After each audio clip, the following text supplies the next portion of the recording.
Welcome back to another fun-filled show. I'm your host, T.S. Blanchard, aka Free Blanche, aka Blanchard Damas, aka Blanchy Kruger. Today's title is The Globalization of Victimhood, Part 2.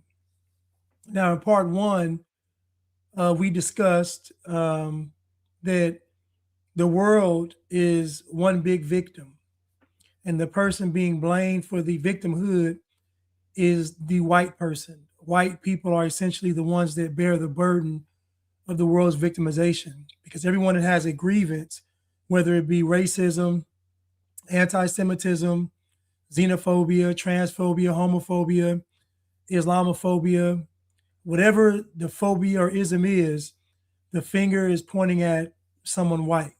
And so white people have bore the brunt of the world's victim mentality. Now, I was thinking about white people the other day, and I said, you know what?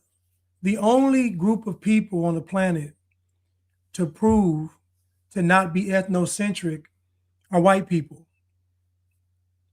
The only group of people on the planet to prove to not be ethnocentric are white people, meaning that white people will include and will welcome and will empower all groups of people, even at their own detriment. Even if now, let me speak more clear. Let's say that white people are divided into two groups. Let's just say, for argument's sake, right and left. That means you have two opposing sides of what we call white people, politically, economically, socially, even religiously. We have two opposing sides when it comes to white people. But those two sides still agree to a large degree on including everyone in their society. So what I'm saying is if white people were how you all say they were, then America would look a lot different. The world would. There wouldn't be a such thing as mass migration. There wouldn't be immigration into America. If white people are who you all say they are, we wouldn't have, these things wouldn't exist. They just wouldn't. White people have proven to not be ethnocentric. Every other group of people on the planet are ethnocentric. You can go to China, you can go to Africa, you can go to Israel, you can go to any country. Mexico, go to every group of people besides white has proven to be ethnocentric. The only group of people that have ever proven to not be ethnocentric are white people, but yet they have the worst rap. They have the worst rap. So imagine you will never see a black president in China.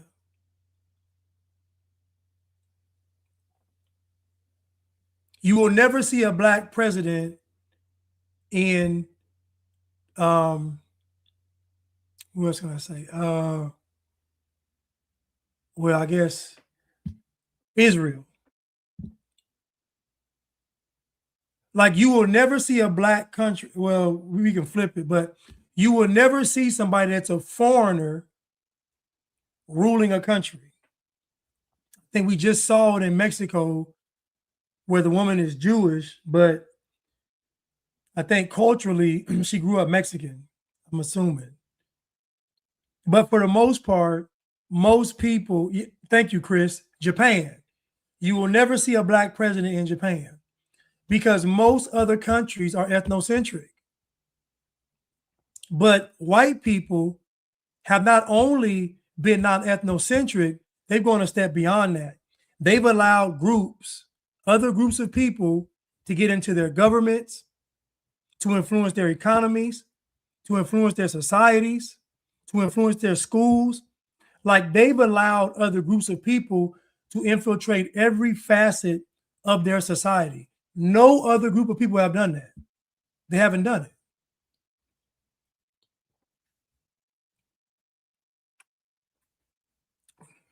And I'm not saying that it should be done. I'm simply saying that the world hates white people, and white people may be at 10% of the global population. Think about that. 10% of the global population. And they bear the brunt of the world.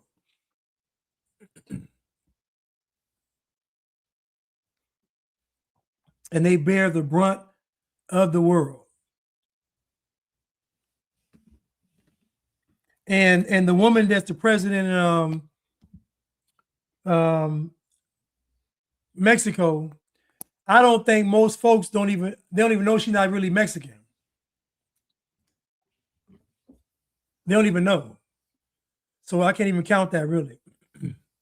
But so today is part two, not part two. Today is the globalization of victimhood part two. And let's get right into it. But I just wanted to talk about, I saw a kind of debate / discussion between Crystal and Lala and Carmen on the New Black America podcast. And they were talking about, geopolitics. And Carmen said something that shocked me. Carmen said, why don't we care about anti-whitism? And she said anti-whitism is way worse than anti-Semitism. And I was shocked she said it, because most folks can't see it. And I got to thinking about that. I said, wait a minute. I said, anti-white. I thought about it. I said, what at its core, what is anti-whitism?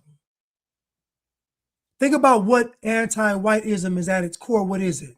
At its core, it's literally to strip white people of humanity. It's to make white people inhuman. If we think about the United Nations, what does it really mean? Think about it, the United Nations. Think about why it started, and think about, what does the UN really mean? What does United Nations really mean? The premise is anti-white, because the premise of nations uniting are so that white people can't have power in solidarity. Even the premise of the UN is anti-white, because what you're saying is all of us come together for what? To make sure that white people don't have all the power.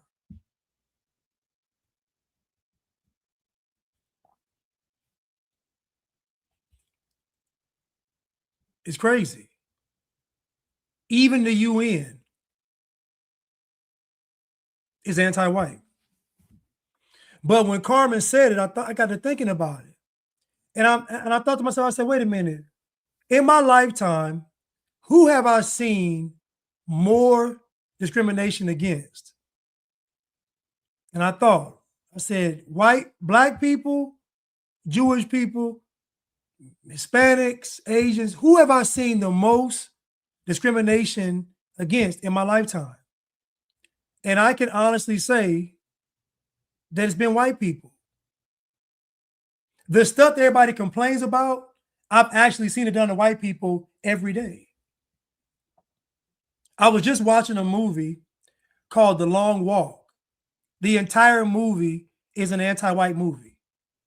If you haven't seen The Long Walk, you go watch The Long Walk. It is a literal anti-white movie. The country of America is split up. So they're on the side of the quote unquote right, and they're just crazy and ruthless, and just how they portray them is crazy. Is this an anti-white film? Then they got a whole bunch of black people on the long walk. Then they got the white people that's either crazy or depressed. And most folks can't even see it. But I challenge anybody, if you go watch any movie, just pay attention to how people are portrayed. And I guarantee they portray the white people as evil or stupid. Evil or stupid.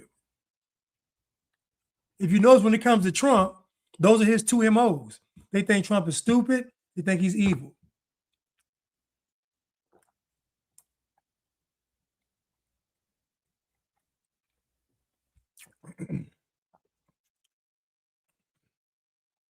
Right, LARPy for cash. That's what I mean by ethnocentric. White people are the only people that have proven to not be ethnocentric.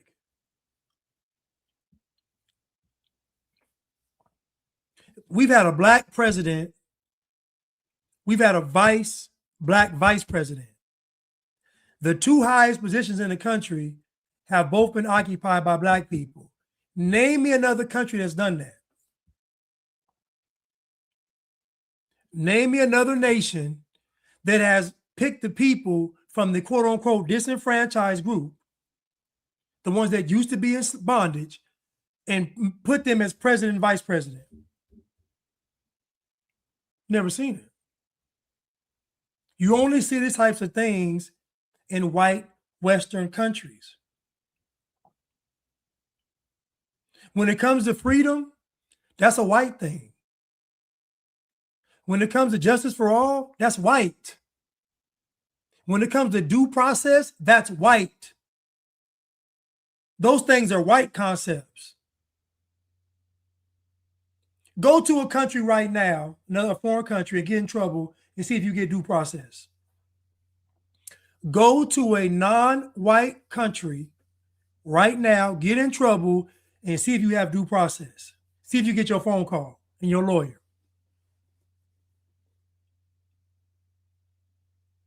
The black VP was Kamala Harris. Well, she ain't really black, but she cosplays black.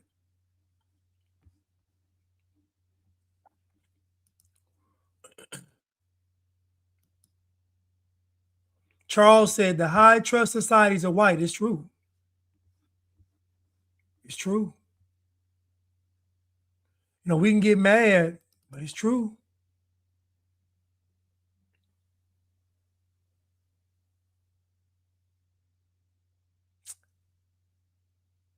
I bet I didn't even say that video. I bet I didn't. Let me.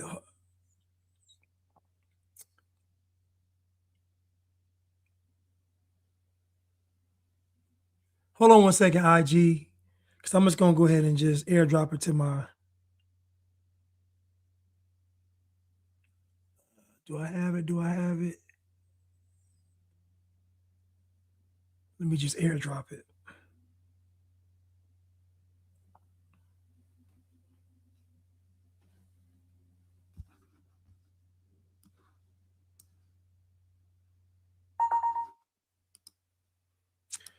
Let me just airdrop it, y'all.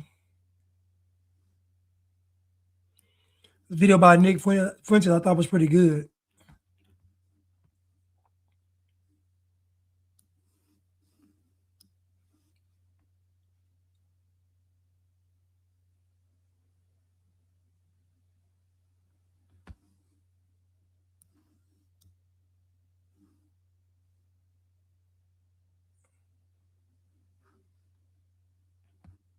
Let me see. Let me see if it can. Hold on one second. Let me try to do this real quick.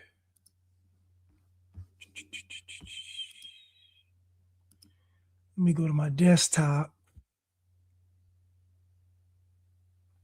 because I feel like I didn't transfer it over here. Just give me 1 second, y'all. No, I didn't.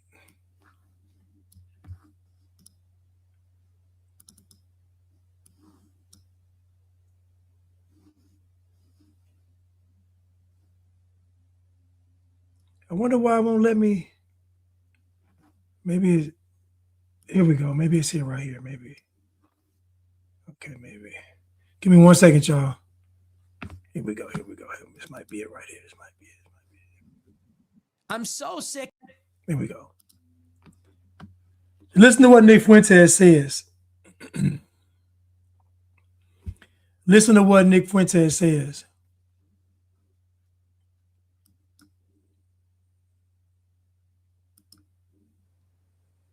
I'm so sick of, and I think all of society is sick of, hearing about all these excuses. And even the conservative blacks will give them, like Jason Whitlock is a perfect example. When I gave a similar monologue about Austin Metcalf and Carmelo Anthony, Jason Whitlock, who's a black conservative at the Blaze, said that this is a demonic sentiment.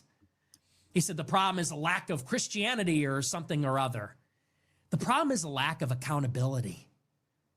And I think a lot of black people hide behind these various things, whether it's the liberals that say it's slavery and racism, or it's the conservatives, and they blame it on welfare, hip hop, or the Great Society. It starts with you. It starts with every individual black person making choices, like we all do. Who's raising these fucking people? Who's raising these people? It's other black people. It's baby mamas and baby daddies. I mean, who's perpetuating this? And who does it benefit to make these excuses and to say it's everybody else? So I see this stuff and look, yeah, we are going to call it out. We, the Americans, we the white people of America, we the peaceful, law-abiding, tax-paying people of America are saying, hey, blacks, get your shit together.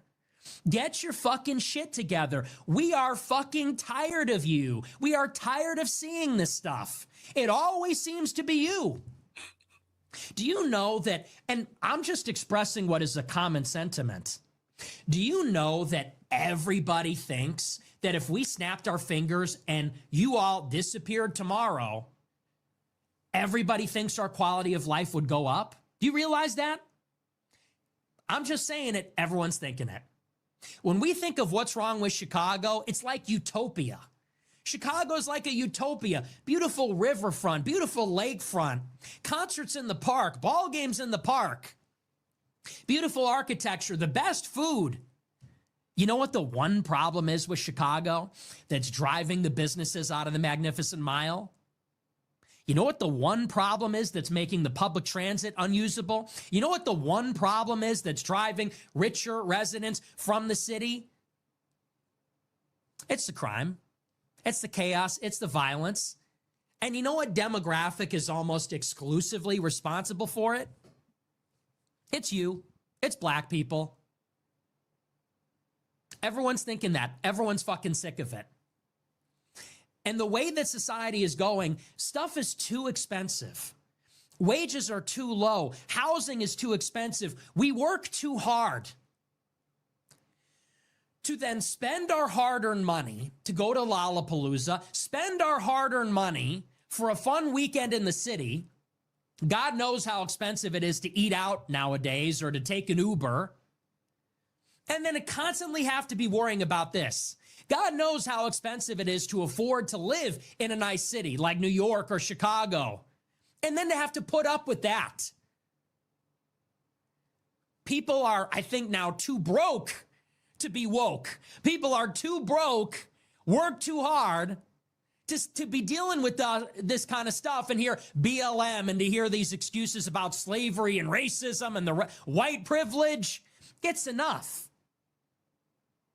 So the shame will continue. The shaming of the black community in America will continue until it improves. Yes, we will shake our heads.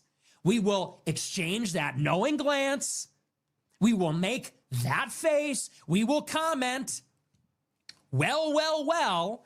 We will name and shame. We will turn and walk away. We will move to neighborhoods where you are not until it improves. And you can deal with each other. Brandon Johnson and the teachers union and all these fucking thugs and opportunists, Jason Whitlock, all the wokesters, everyone making excuses. You can all live in Wakanda. You can keep all that black excellence for yourself. We're good. So Nick Fuentes and black people are feeling the tension now because white people have been so silent for years. So when black people are saying that white people are more emboldened, what they're saying is that white people are pointing out the obvious. They're just tired. And imagine a white person, you got your family, live a decent life, you mind your business, you pay your taxes, you cut the TV on, and you're being blamed for the problems of a group of people. Think about that. Think about somebody getting on TV and saying, if you're white, you're inherently racist. Think about somebody saying that all your hard work in life didn't count because you were white. Think about the rhetoric surrounding white people. Think about the narrative. The goal is to dehumanize white people. That's the goal. So what you do is you say that white people are so bad, that we can't allow them to have any power. We can't allow them to have any land. We can't allow them to have an infrastructure, which is why mass migration is into Western nations. It is an orchestrated plan of attack. What is multiculturalism?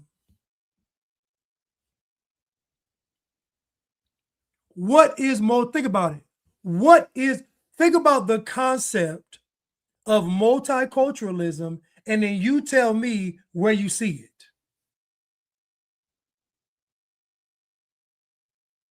You got 8 billion people on the planet. You got all these nations, all these countries, all these cities. Tell me, where do you see this thing called multiculturalism? Where do you see it?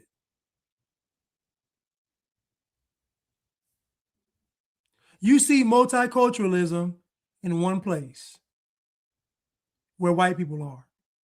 Isn't that ironic?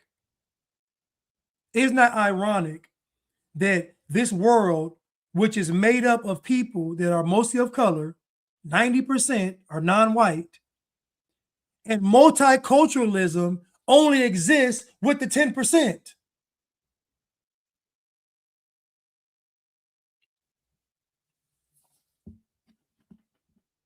It is a literal plan of attack. All globalization is the stripping white people of any kind of social, political, and economic power. That's all it is. All globalism is, just think about when they talk about globalism, think about what they're talking about. Stripping white people of economic, social, and political power.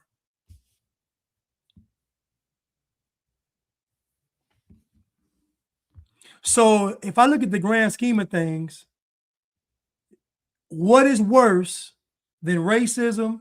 What is worse than anti-Semitism? What is worse than transphobia? What is worse than homophobia? What is worse than xenophobia? What is worse than Islamophobia?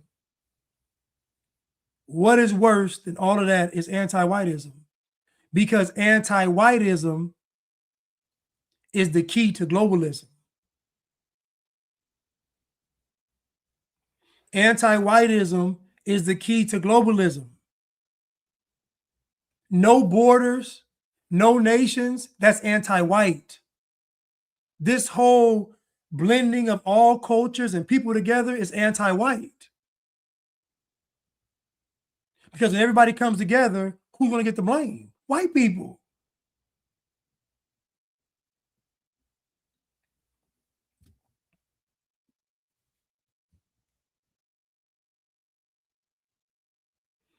Charles said whites are slowly joining the race war that blacks have been fighting solo against them since the 60s. It's finally coming to a head.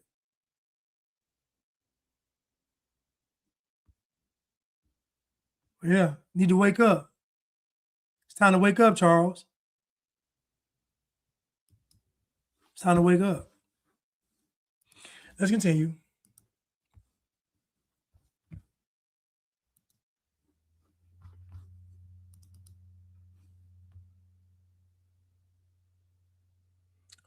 Let's continue.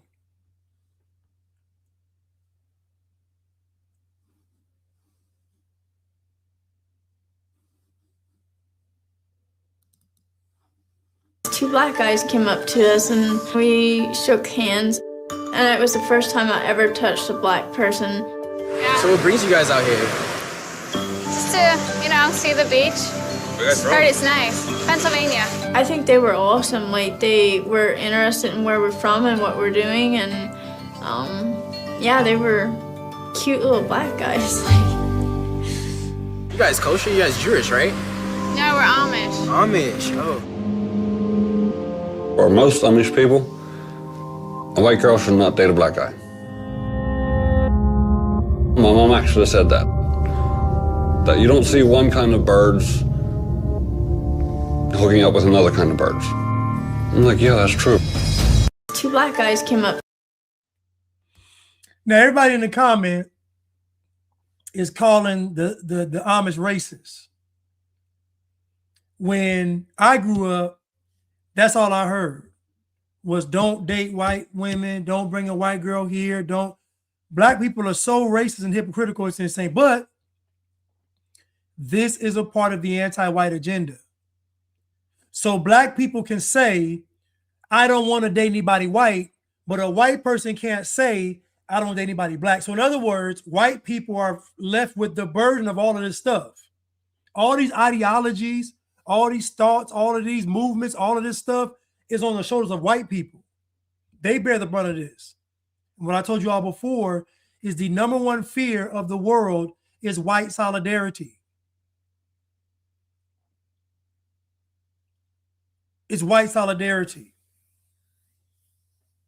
What everybody's afraid of is white people saying, we want to be left alone. That's everybody's fear. The white people in South Africa took the land that nobody wanted, and it was a problem.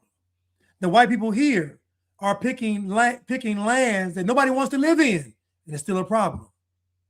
Because deep down inside, everybody knows that white people are more resilient, that white people are more organized, that white people get the job. People know this. That's why they're so afraid.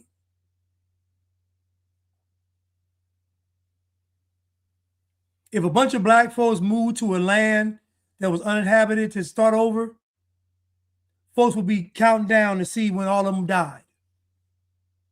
It'd be all kind of bets. It'd be on Prize Picks, DraftKings. How long will these black folks survive on their own? Deep down inside, people know that white people are built for this, which is why they're so terrified. The globalists are terrified. Everybody's terrified. No, listen to me. Nobody wants to see it. Nobody wants to see it. I don't care if they're Chinese, Jewish, gay. Nobody wants to see white people saying we want our own and be left alone. Nobody. Which is why there's so much pushback against the idea of white pride.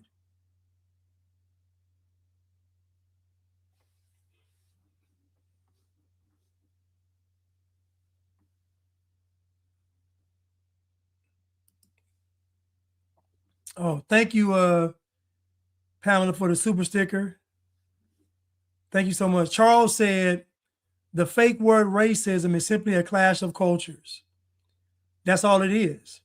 And cultures are bound to clash because they're so extreme. If you think about it, thank you, Jocelyn. Whites are resourceful. If you think about it, the only culture that is commanded to yield is Western culture. Because even in Western countries, all these other cultures have their own niche. The culture clash is only against Western culture. The Italians stay over here, the Jews stay over here, the Asians stay over here, the Hispanics stay over here, and the blacks stay over here. The only clashes we see is against Western culture.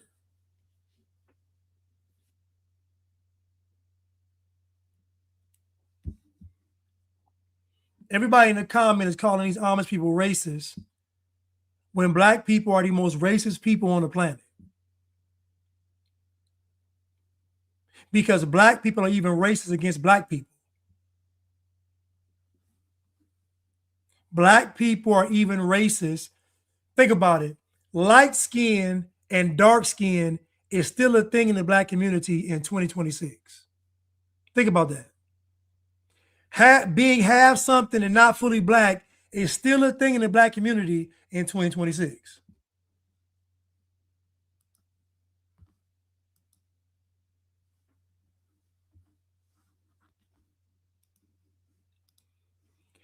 Ms. Goldie said, Blanche, white people have the gift of order. The goal is to eliminate the old order to create a new one. Amen. White people specialize in functioning societies. White people specialize in structure and order. The fact that you all can even protest is white. The fact that you all can voice your grievances is white. The fact that you have a voice is white. White people have created a society that allows you all to go against it. Think about that. Think about white people. Think about white people creating a society that allows you to go against the creators.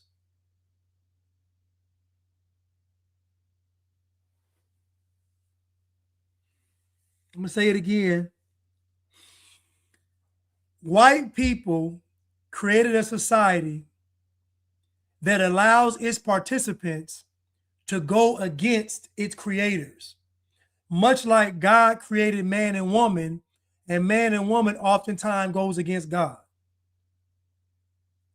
The anti-white agenda is really cover for the anti-God agenda. Because the foundation that white folks have really created is a foundation to freely worship God. And once that's done away with, it's a wrap.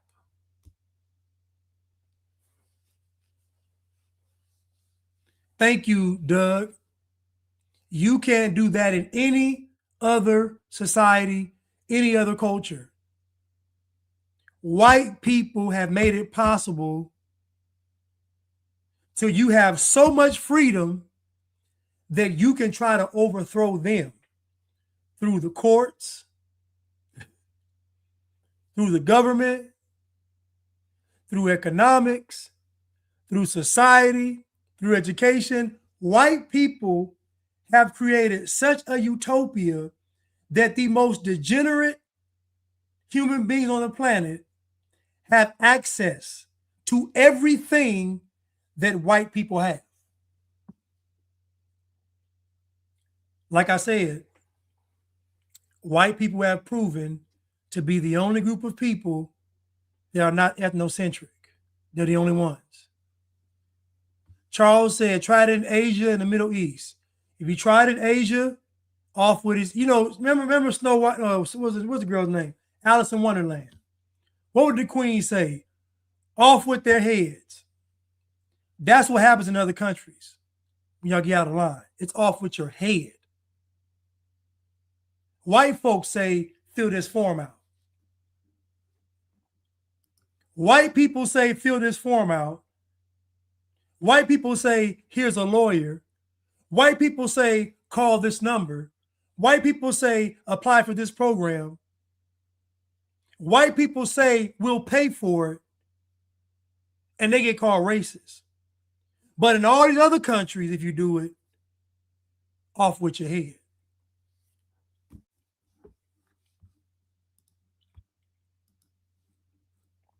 Off with your head.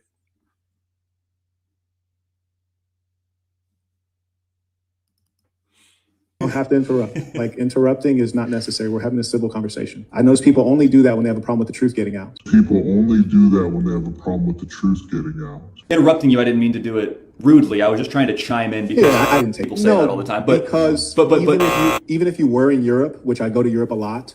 English, a little bit of Finnish, I think too. Mm-hmm. I'm telling you, I cannot accept your research. The biggest issue is representational. I'm going to cut you just because I did get your answers. Racial tension and all these geopolitics. Let me challenge you. You're talking, but you ain't saying it. Because I got Forrest's answer. For you, what is it?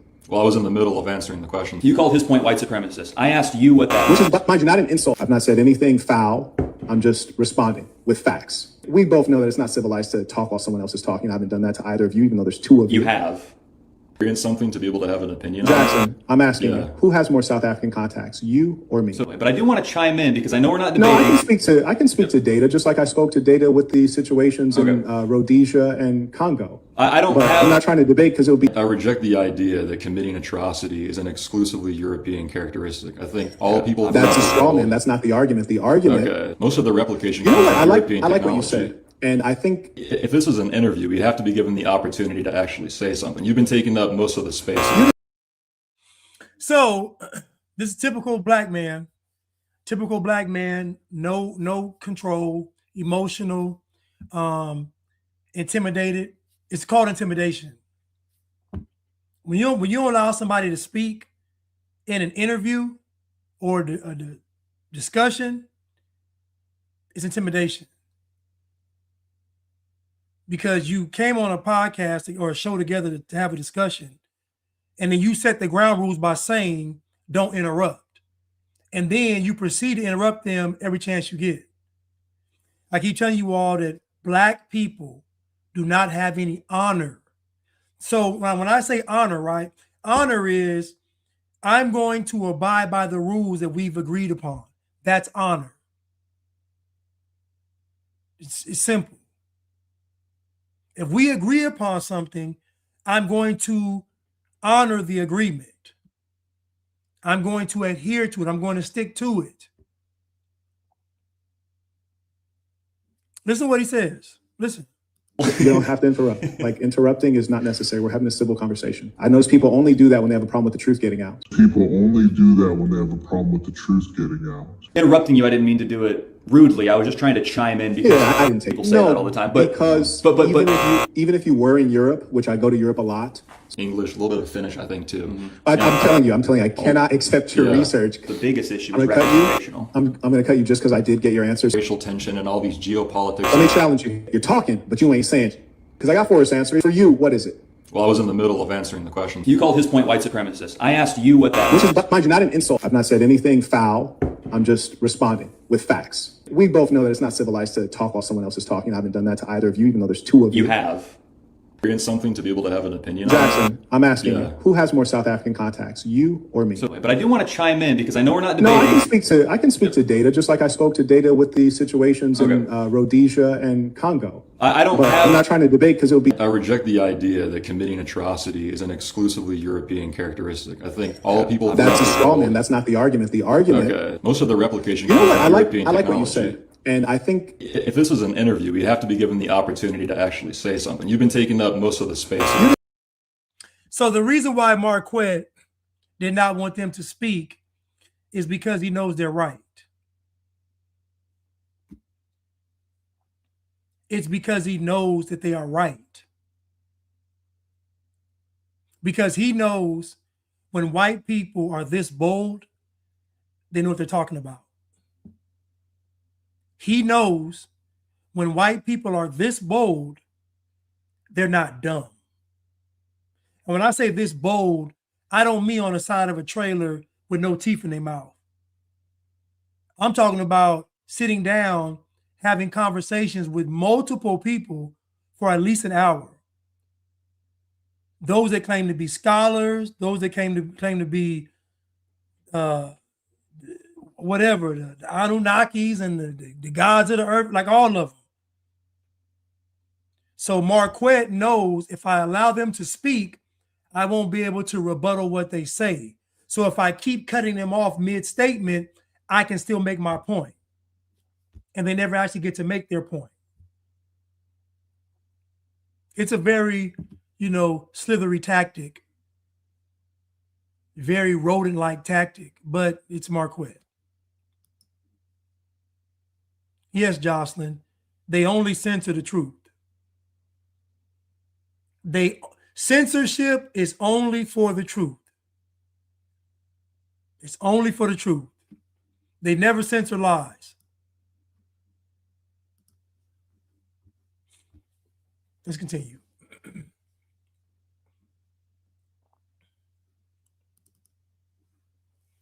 Both of you this. You can each take a guess.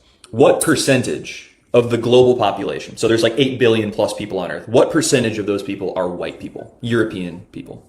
Probably 40 or what? Like 6. It's 7%. Wait. Italy, Germany, France. I mean, including America, including Australia, including Canada, it's 7% of the whole world. Of what? In 1850, it was 33%. So we're actually the minority.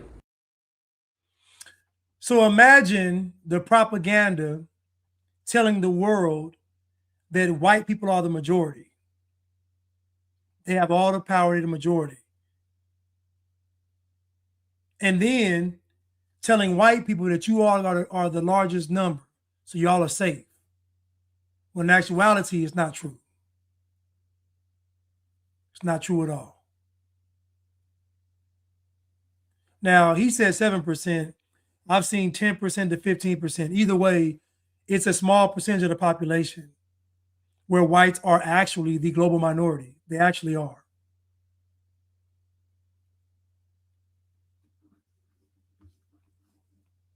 And these girls are just clueless. They have no idea. They're just clueless. Don't even know. I don't know, 60%? It's programming.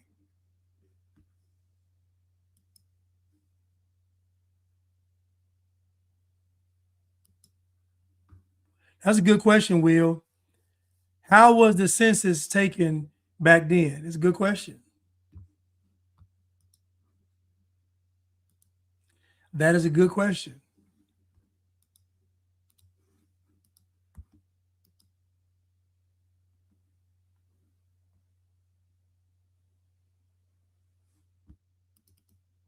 Noodles with no packet. Cereal with the canned milk. The powder milk. No milk. Waffles, no syrup. Jelly. No jelly, nothing.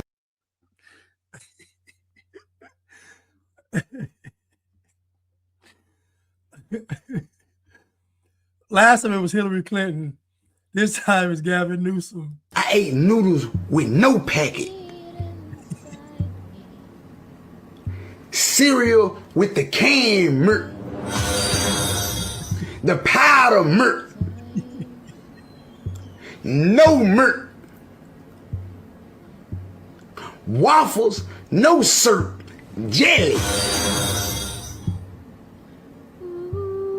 No jelly, nothing.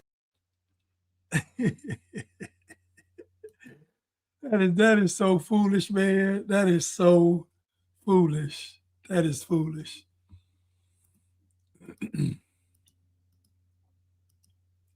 That is so foolish.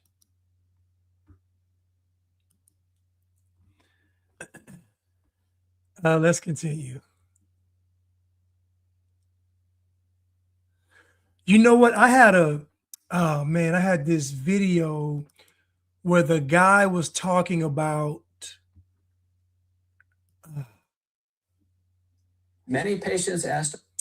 The guy was talking about IQ. Oh.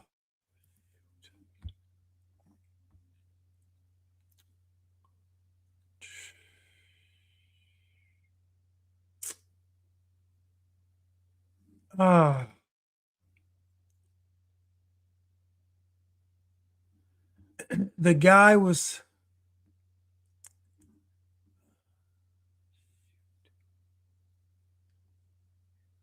the African guy did a study on IQs, and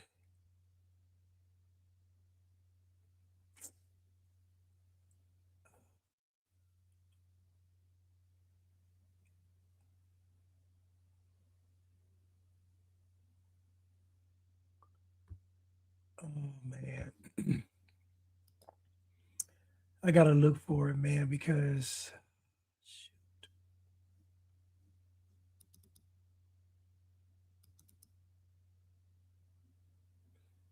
It has to be in one of these, man. Just let me glance over this real quick, and if I find it,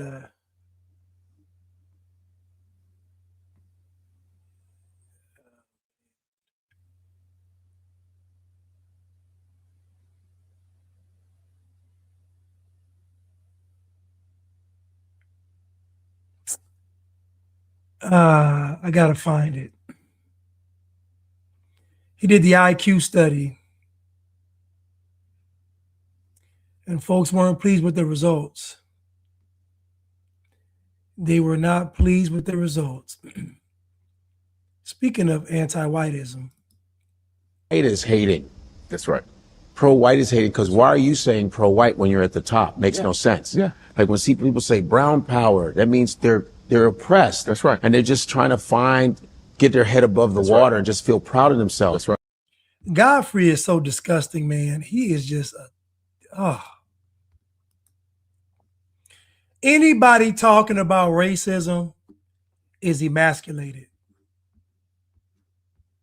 Only an emasculated man says that he's a victim. Like, I just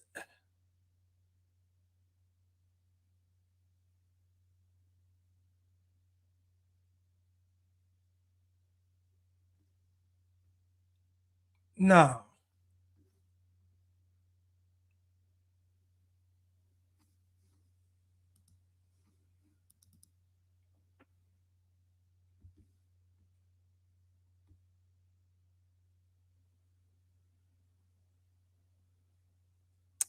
I can't find it, y'all. I'm sorry. Let me just go back.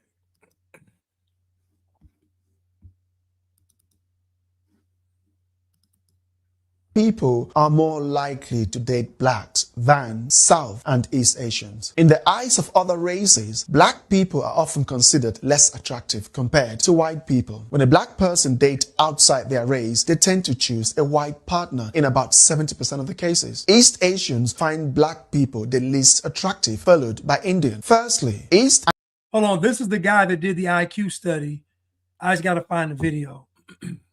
And South Asian cultures place high value on pale or white skin, often seen as the ideal of beauty. As we all know, Africans are in short supply in that branch of nature's endowment. For instance, around 60% of Korean women are willing to date a white person, while only about 0.2% would consider dating a black person. Among Chinese people, the numbers are slightly higher. 70% of Chinese women would be open to dating a white person, whereas only 0.5% would be willing to date a black person. The situation is even less favorable for black people when it comes to dating Indians, as they simply find dark skin unacceptable. Here comes the paradox. 8 out of 10 black African women indicate they would have no problem dating white men. 5 out of 10 feel the same about dating Chinese and Korean men, while only 2 out of 10 express the same willingness regarding Indian men. Most women in Asia say they would prefer not to date a black man, but they don't mind dating white and Hispanic. Why? But why are black men or black people in general the least desired? Is it racism? Are we considered unattractive? Or do we have a reputation for being poor parents or people? The answer lies somewhere within these many questions. On average,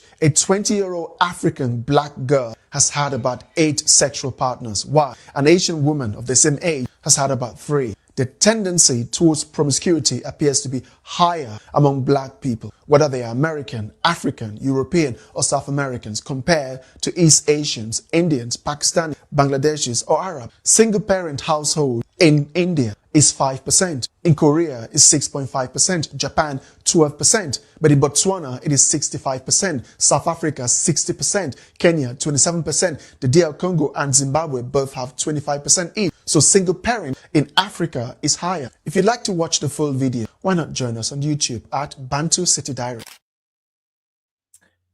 Let me try to find that video. Because what he said, I love what he just said. Is it racism or is it culture? That's what is it racism or is it culture? And I would argue that it's culture. People sit back and observe you all and they say no. They say no.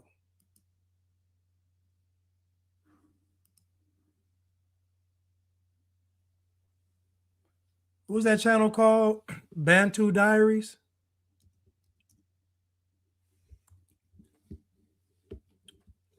Bantu City Diaries? Let me type in Bantu City Diaries IQ. Let me go ahead and follow y'all real quick. I think I found it, y'all. I think I found it.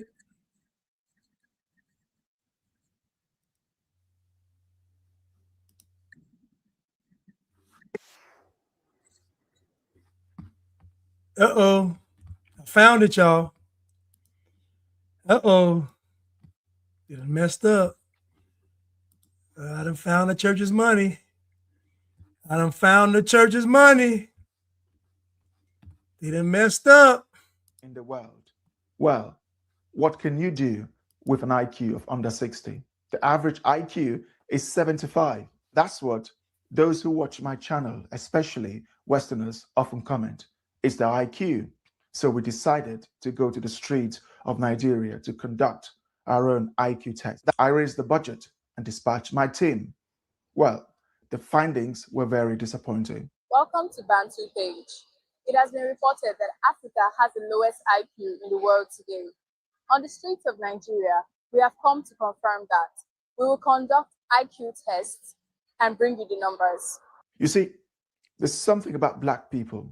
Whenever a white person come up with a report that's negative towards Black people, they complain about racism. Well, lately, I think they hate me more than the white now. I raised the budget and dispatched my team. Well, the findings were very disappointing. So we conducted our own report. We're Nigerians. We went to the street of Nigeria and conducted an IQ test. It was so disappointing that I had to take one myself to make sure this thing wasn't that difficult. And I'm not bragging here. I did pretty well. Our findings did not deviate from the report you find on Google. Welcome to the IQ experience. When you search online, you'd find studies claiming that sub-Saharan Africans have the lowest IQ in the world. So already, this guy is brave.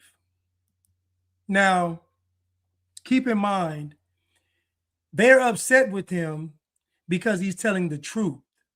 And what you'll often find is that Black people don't have a problem with racism. They have a problem with the truth. The truth is their enemy.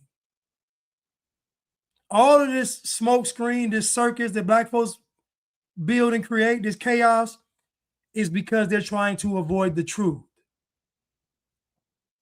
Now, does this man have a low IQ? Probably not. Is he an anomaly? Probably not. As I always say, that culture often will override IQ. We've seen this a lot where there'll be children that grow up in a Black community and they will dumb themselves down to not appear smart. Think about that. Think about the only race of people that shamed you for being smart and speaking well was Black people. The only group of people on the planet that shamed you for speaking well and being intelligent were Black people. You know how many Black children dumb themselves down to fit in? Now, in my opinion, Black people's problem isn't IQ, even if it is 75 or 85 or whatever. What Black people struggle with is a character issue, not an intelligence issue. It's a character issue, meaning Black people are pit with right and wrong. They're choosing wrong. You don't have to be a genius or a Rhodes Scholar to do what's right.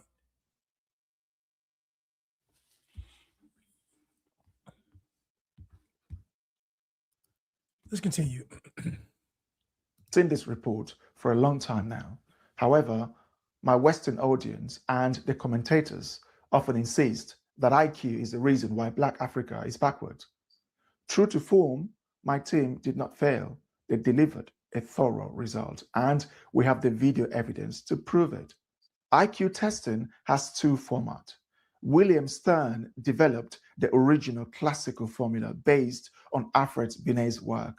The modern version, which no longer uses the term mental age, instead, it applies statistical normalization, where scores are distributed around a mean with a standard deviation. This method was influenced by the statistical work of David Wexler. I have never wanted Black Africa to be better than when I was going through the result. Let me explain how we conducted the test and who our candidates were. We set up to the streets of Lagos and we placed our tables, computers at mall, high street and popular areas. And at random, anyone who wants to come, we offer them 1,000 naira to sit down and complete the test. In Nigeria, financial incentives are often necessary to encourage participation.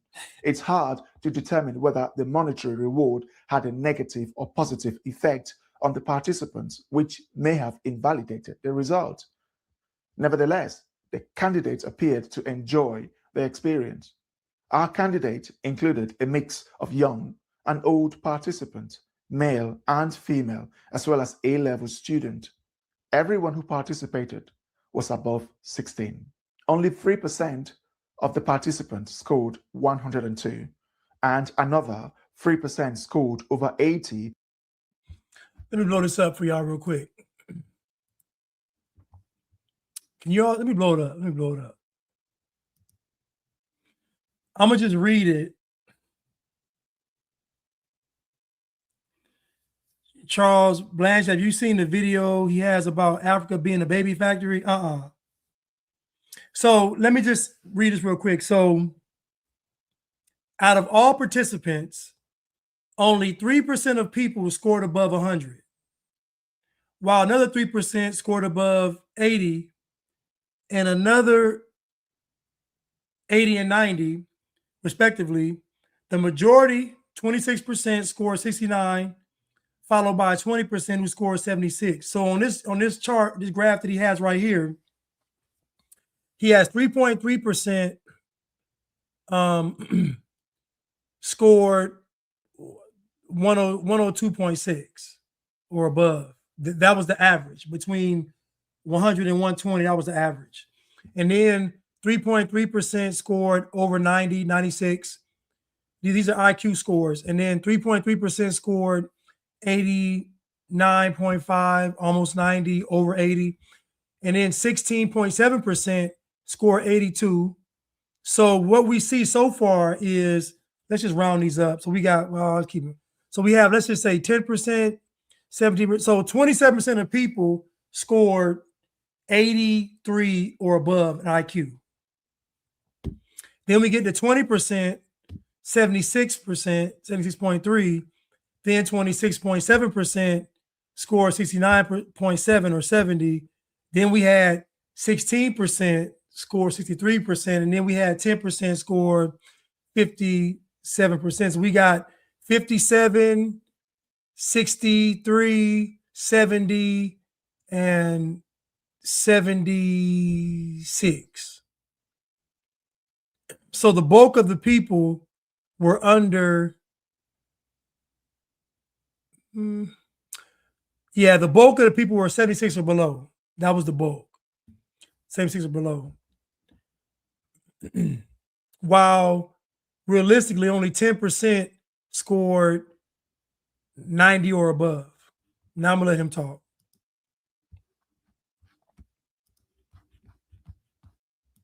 And over 90, respectively. The highest group, 26%, scored 69, followed by the second highest group, 20%, scored 76. Disappointingly, 52% of participants scored below 70, accounting for half of our candidates. Overall, the average score was 73, while the median was 69. This raises some pertinent questions. How does IQ affect a population's ability to invent, produce, develop, or run a country? Is the IQ test really useful? IQ testing can be useful, but its value depends on how and why it is utilized. Psychologists view it as one tool among many to understand cognitive abilities rather than a complete measure of intelligence. They use IQ tests to help diagnose conditions such as intellectual disability, attention deficit or hyperactivity disorder, ADHD, and autism spectrum disorder. In psychology and cognitive science, IQ tests help researchers study human intelligence, brain development, and learning processes. It is important to note that IQ tests do not measure all forms of intelligence. They primarily assess logical reasoning, pattern recognition, verbal ability, and working memory. In contrast, they do not evaluate creativity, emotional intelligence, social skills, or practical life skills. Additionally, various environmental factors such as education, nutrition, cultural background, and test anxiety can influence a person's scores. So there are a lot of factors involved in these so-called IQ tests. And notice the things that he mentioned. I'm going to say this again. Black people's issue is not a low IQ, because where Black people struggle is in issues of character. So, for example, the civil rights movement was a movement about what? Character. You have a person that is telling you something you don't agree with, but you only accept what he's saying because of what? Culture. We see this all the time in the Black community. Black people struggle with character. And I talk about how there's it's a cultural lack of character in the Black community. It's not IQ, it's not the issue.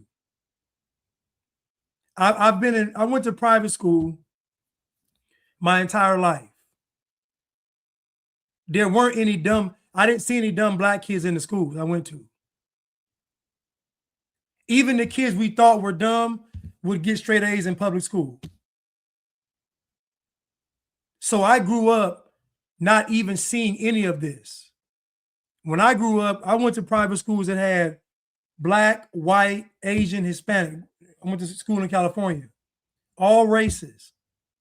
And everybody was, I don't want to say everybody was smart, but everybody could do the work. There was no such thing as failing a class. There was no special ed in private school. It just wasn't.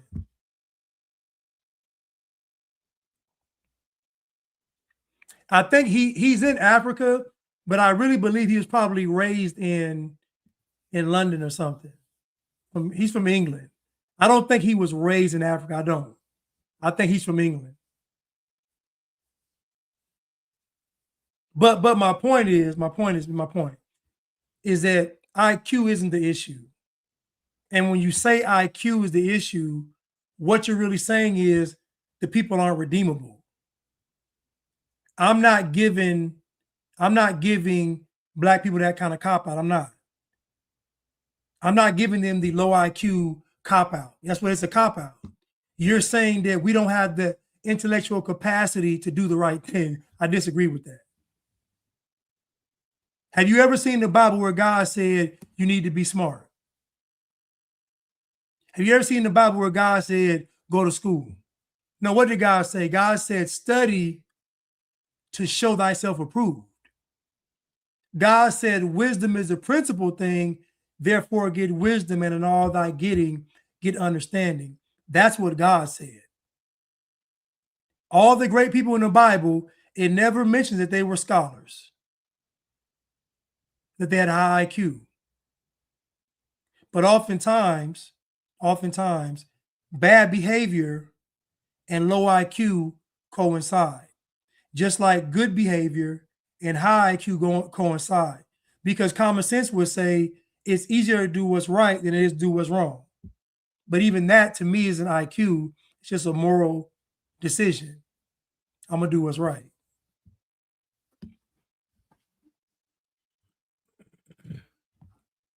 Consequently, IQ tests do not fully represent an individual's overall intelligence or potential.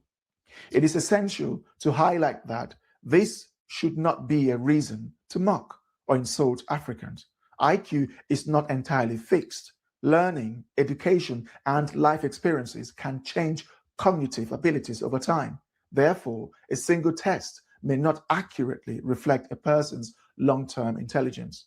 If you think we're wrong, if you think we missed anything, please leave them in the comment section below. And also, don't forget to like, share, and subscribe. Thanks for watching. So what he did was he added context to the IQ assessment. And I agree that to make a sweeping judgment about IQ is just, I don't believe it's an IQ issue. I believe that most people struggle with character. Think about the best people that you know. Think about the best people that we know. When we say, you know, that's a good person. You never call them dumb.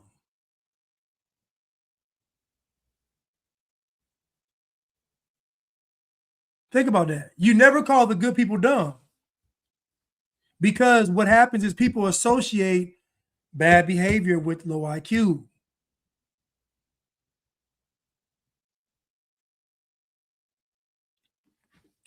There's a movie, Forrest Gump. And in Forrest Gump, the movie, he's what you call a dummy. But was Forrest Gump really dumb, though? I'd venture to say that Forrest Gump probably had a low IQ, but he wasn't dumb. It's a difference. This is what I mean. Forrest Gump, he might have had a low IQ, but he had wisdom. He had understanding.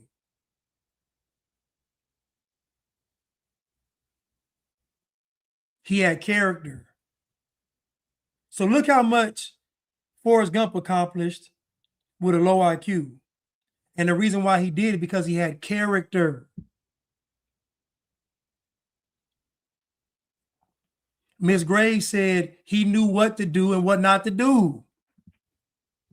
That's 99% of life, is knowing what to do and what not to do.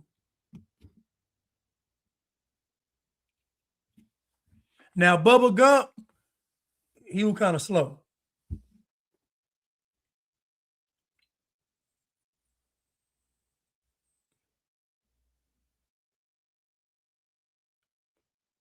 See, that's a movie like Roots. It's a movie, but my point of the movie, I think the point of the movie is that Forrest wasn't dumb. He probably didn't have a high IQ, might have been a little slow, but he wasn't dumb. Because he was honorable. Somebody said Forrest loved Jenny. Well, he was dumb. That's what made him a dummy. But he got a child out of it. Think about it. He got a child. Even in Jenny's destructive nature, even throughout her chaos, God still looked out for Forrest and gave him a son. He still got blessed.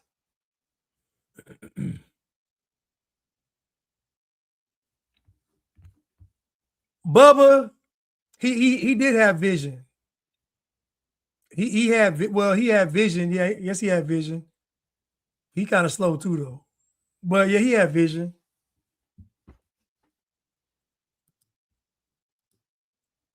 See, when I'm talking to somebody, I'm looking for somebody that has a philosophy on life. Because to me, that's intelligence. If you can look at life and create your own philosophy on life, your own unique outlook on life, that's what I look at. Not just copy and paste. You actually look at life and come up with something that's new, something unique.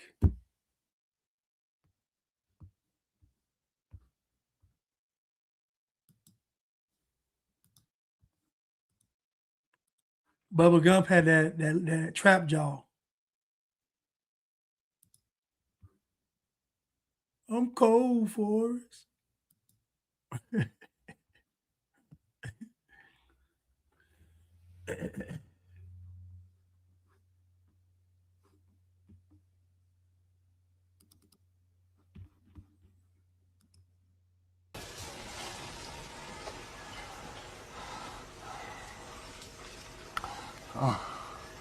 No, please. Cause me va a matar. Don't fight, Lorenzo. Don't fight, Lorenzo. Okay. Oh no. Oh no. Oh, por favor. That's what he get. That's what he get. I'm so glad. That's what you get. Oh, dear white people. Dear white people. The animal kingdom is still the animal kingdom.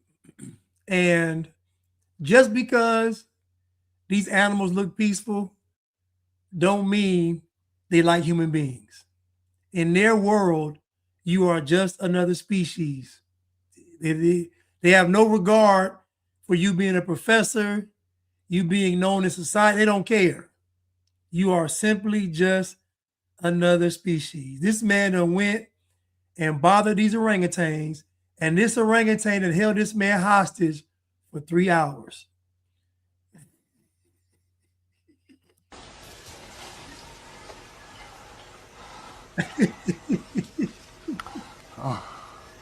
No, please. Cause me va a matar. Don't fight, Lorenzo. Don't fight, Lorenzo. Okay. Oh no. Oh no. Oh, por favor. Watch his hit. Watch his punch. Pow! And what I like about this is you see in real time why you probably should just observe the animals and not sit up there like, what's Jane Goodall? What's lady's name? Was it Jane Goodall? With the chimps? Jane, what was her name? Was it Jane Goodall? Yeah, Jane Goodall. Jane Goodall. Jane Goodall with the chimp. And she just died, huh? Jane Goodall with the chimps. She found a way to be accepted. But I guarantee there was a few times she had some close calls. They just didn't show it. I want you to notice in this clip right here, he tries to get away and the orangutan grabs his leg with his foot. I'm gonna show it to you. Watch this. I mean, he deboned him. I mean, he just deep. He's so strong, so much stronger than him. But look, if you look right here, look how the orangutan grabs his leg with his. How you gonna defeat something like that? How you gonna defeat something that's 10 times stronger than you and has hands for feet? How you gonna defeat something that's 10 times stronger than you, intelligent, and has hands for feet? This orangutan grabbed this man's leg with his foot. You done. You are finished. He held this man hostage for 3 hours, and I'm glad he did it. I'm glad. Now, I wish you white people were this bold when it came to the liberals. I wish y'all were this bold with the left. I wish y'all were this bold with the blacks.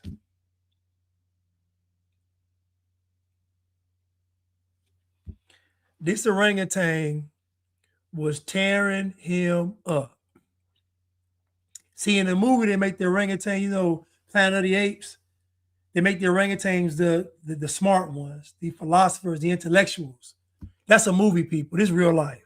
That orangutan will rip you apart. Let's watch it one more time. And he's talking to the orangutan like it can understand English. He's like, don't do that. Orangutan got him by his neck. Orangutan grabbing him. Listen, orangutan grabbing him. You ain't going nowhere. Get back down here. I want to play with you. I told you to be still. I told you to be, bah!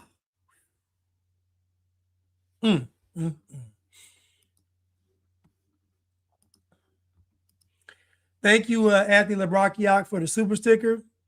Thank you again. I really appreciate it. Thank you. Well, I'll be going live tomorrow morning to talk about the circus relationship stuff tomorrow morning. But anyway, he was speaking Spanish. I thought he was speaking English. Sounded like he was speaking English. LARPing for Cash says, Blanche, as a white man, what do you want me to do to the blacks and who? Should I walk up to one and tell them something? Or what can I do as a white person to change the blacks? All you can do, LARPing for Cash, is pray. Because what black people need is beyond human comprehension, really. It needs to be something divine. Humans are not capable of helping black people. Black people are suffering from a spiritual matter. So what you can do for black people, LARPing for Cash, you can just pray for them. That's it. Pray for them and avoid them. Let this orangutan be an example of what happens when you intermingle with the black people. When you all try to help black folk, this is what's happened to you. Don't do it. You see this guy? Now, this guy's a liberal. You know he's a liberal because he went down there with the orangutans in proximity. So you know he's a liberal. So don't do this. Don't do this. Because in the end, black folks will do this right here. Knock you upside your head and knock your head off. Don't do it. Just pray for them.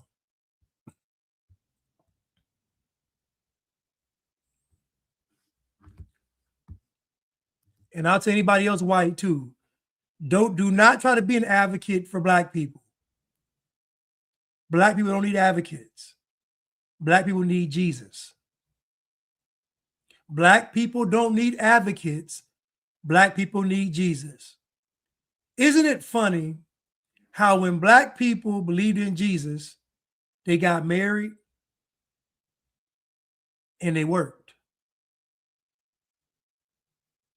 When black people believed in Jesus, they got married, they worked, they started businesses, they built schools, or they built colleges, they made inventions. The golden era of black people that all these black folks brag about was when black folks were following Jesus. Think about that. Think about all the advancements in Black America came because black people were following Jesus. Now you see, not following Jesus, no inventions. Not following Jesus, no buildings. Not following Jesus, no infrastructure. Not following Jesus, no advancements. Because you have to be grounded and stable enough to build a nation. You have to have a set of core values and beliefs to build a nation. Black folks had their most advancements following Jesus. And when they stopped following Jesus, you see the results. From 1970 till now, it's been utter chaos. So what black people need isn't money. It's not intervention. It's not therapy. It's not education. It's Jesus. They need Jesus. And you have to be, and for Nick Fuentes, the only way you can follow Jesus is to be accountable. So the first act of accountability is humbling yourself and going before Christ and repenting. That's the ultimate accountability. That is the ultimate accountability, is to surrender yourself to God. That's accountability. Because once a person surrenders to God, the rest of this stuff is easy.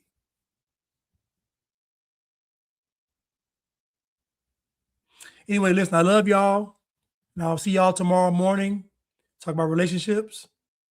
Thank y'all for indulging me tonight. I love y'all, and I'll see y'all soon. Thank you.